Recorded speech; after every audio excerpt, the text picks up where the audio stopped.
Hello everyone, எல்லோருக்கும் வணக்கம். நம்ம லேர்ன் ஐக்யூ அகாடமியில் ஒரு ஆன்லைன் பேட்ச் வந்து அனௌன்ஸ் பண்ணியிருந்தோம். அந்த பேட்ச் அனௌன்ஸ் பண்ணதுலேருந்து நிறைய ஸ்டூடெண்ட்ஸ் எங்களுக்கு இவ்வளோ ஃபீஸை அஃபோர்ட் பண்ண முடியாதோ அப்படின்னும், பல ஸ்டூடெண்ட்ஸ் வந்து ஃபீஸ் ஆஃபர்ஸ் அல்லது ஃபீஸை கம்மி பண்ண சொல்லி எப்படி கேட்குறது அப்படின்னு ஒரு ஹெசிடேஷன்லேயே இருக்காங்க அப்படிங்கிறதும் எனக்கு தெரிய வந்தது. ஸோ எல்லாத்துக்குமே நான் ஒரு விஷயம் சொல்லிக்கிறேன்.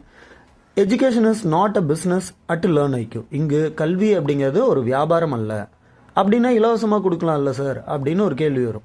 ஓகே, இலவசமாக கிடைக்கக்கூடிய ஒரு பொருளுடைய மதிப்பு பல பேருக்கு தெரியாது. அதுவே பணம் கொடுத்து வாங்கினோம் அப்படின்னா அதனுடைய மதிப்பு தெரியும்.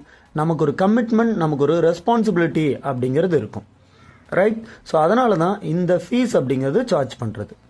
ரைட். ஸோ லேர்ன் ஐக்யூ பொறுத்தவரையிலும் if you give an ounce to learn IQ அப்படின்னா it will give you back a pound. ரைட்டுங்களா? ஸோ கண்டிப்பாக உங்களுக்கான அறிவு அப்படிங்கிறது நீங்கள் கொடுக்கக்கூடிய தொகையை விட அதிகமாக தான் இருக்கும். ஸோ அதனாலேயே நான் என்ன பண்ணியிருக்கேன் அப்படின்னா உங்களுக்காக ஃபீஸ் ஆஃபர்ஸ் அப்படிங்கிறத கொண்டு வந்திருக்கேன். ஸோ இந்த ஸ்க்ரீனில் தெரிகிற ஃபீஸ் ஆஃபர்ஸ் அப்படிங்கிறது இருக்குது.